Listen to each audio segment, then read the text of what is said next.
Represents the high school honor band for Sierra Blanca music educators, and it is comprised of 5 high schools. So again, I'll announce those, and then let's recognize each of those Cloudcroft students. Please stand.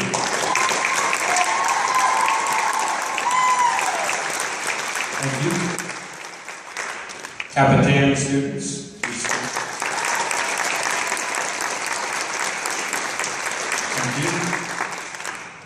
Ruidoso High School.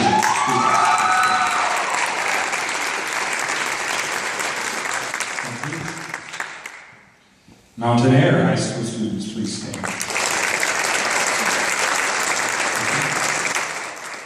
And cadets from the New Mexico Military Institute, please stand.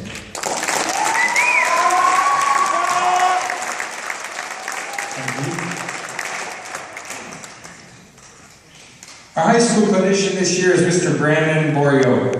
Brandon hails from Hobbs, New Mexico. He earned his Bachelor of Music degree from Eastern New Mexico University in Portales and holds a Master's in School Administration from Wayland Baptist University. Mr. Borreo was the band director at Portales High School from 2002 to 2007 and has been the director at Clovis High School from 2007 to present. He is currently a Vic Firth education artist and is in high demand as a clinician and director in New Mexico and the surrounding area.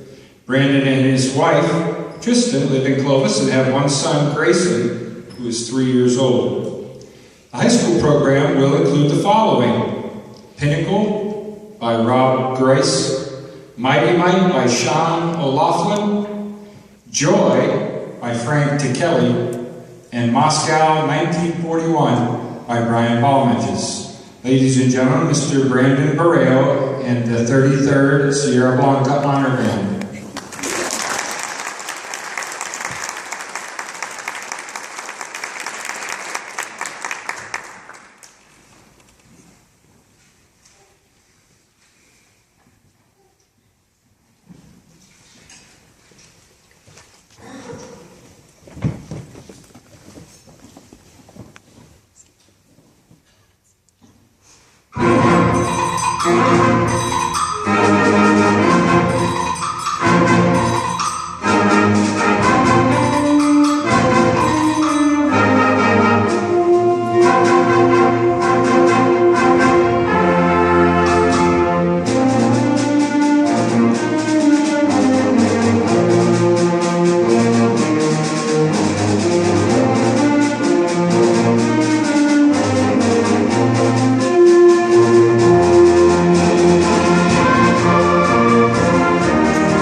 Thank you for coming to the concert. Holy cow, that was loud, sorry.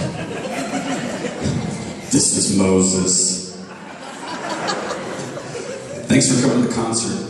Those first two pieces are great pieces. This next one is actually called Joy. I was laughing the first morning because we're getting situated, just making sure everybody's got music. I said, okay, we're ready to go on this piece? And one little girl, as serious as possible, raised her hand and goes, I don't have any joy. I said, you don't have any joy of any kind? She's like, no, I just don't have the music. I was like, oh, okay. So this next little piece, Frank Kelly is actually a major band composer. He writes usually grade 4 and up into the collegiate level. This is a great little piece they wrote called Joy.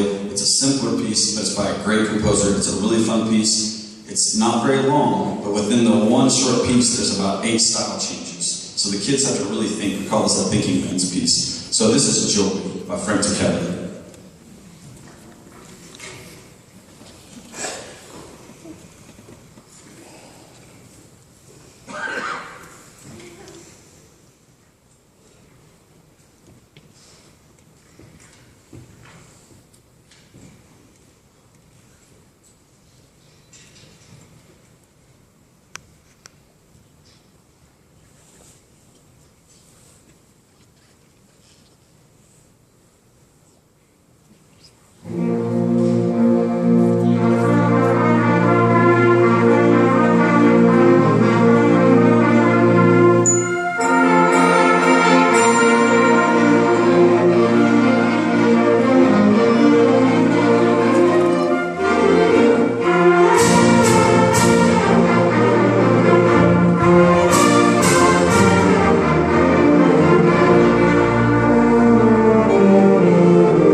Before we play this last piece, I want to say some thank yous and talk a little bit about this last piece. First, I want to thank all the directors from the Sierra Blanca Music Educators Association for inviting me to be here. It's always an honor when the colleagues that you teach with in your state think enough of you to invite you to come work with their students. So guys, I really appreciate it. It means a lot to me, very much.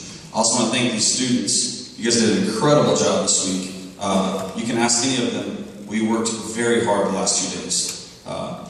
One of the things I told them when we got on the stage the very first morning, people think that kids in Clovis have like different water, or we feed them like genetically modified foods or something weird. And that's why we're so successful.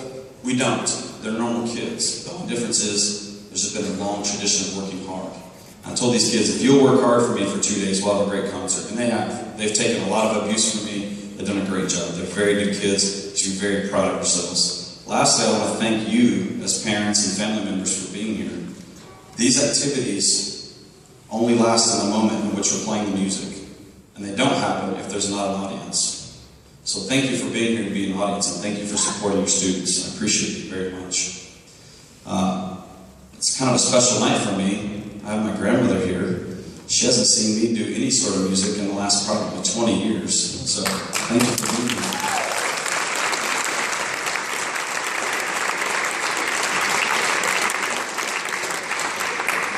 And I want to thank my aunt and uncle too for coming and being here. And thanks for dinner last night. I had a good time. It was awesome. I want to speak to you about the importance of music in your schools, and specifically your schools, because they're small schools. And I started my career in a small school. When I took over the Patalis Band program, we had about 45 kids. When I left, it was double that. And it was only double that because we instilled pride in our students, and that pride bled over to the parents. When the parents had pride in what their kids were doing, they went to the school board and started making noise about how important it was that their kids were in band. And we've all heard about the studies about music, but I want you to think about this for a second. Having your student on an instrument at least 30 minutes a week raises their IQ. Now listen to that statement. It raises their IQ. It doesn't make their grades better. It will make their grades better. It doesn't change their behavior. It will change their behavior. It makes their IQ go up. It literally makes them smarter. And the second thing about that is we've all heard the hoobaloo about the last 2 weeks about this park testing. And if you're like me, you're about as fed up with the state running our education system as anybody else. I've got to go to work there every day, okay? But one of the things that we told our school board about 4 years ago when they started making cuts to our fine arts program is that if you continue to take things away from our students, you're going to look back in 10 years, you're still not going to have great testing scores because the test is not set up for success. And your school's not going to have anything to be proud of. This is something to be proud of. What your students do is something to be proud of.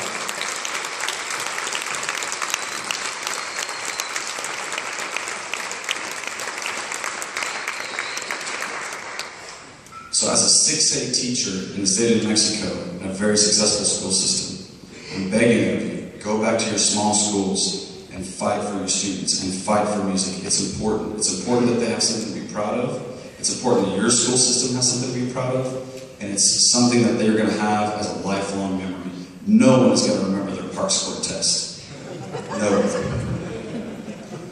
In fact, the teachers can't even tell you what they are because we can't even interpret the dumb sheet. You know what I mean? But they will remember this. They will remember this.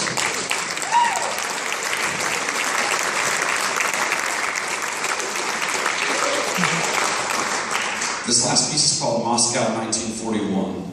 It's actually based on the idea of what was going on in Russia right there at the beginning of World War I, or World War II, excuse me. And the Russians were fighting against the Nazis to keep them out. And you're going to hear at the beginning, it's very slow, very somber. And there's actually a poem that goes along with this. I'm not going to read the whole poem, but the gist of it is all the women are crying over their soldiers being gone. And then as the piece goes on, you kind of hear some of the battle sounds. And then toward the end of the piece, you finally kind of feel some joy because they become victorious. And I think that's very fitting for young people nowadays. They have to fight. They have to fight for a lot, especially in our schools right now. And so this is Moscow 1941.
you.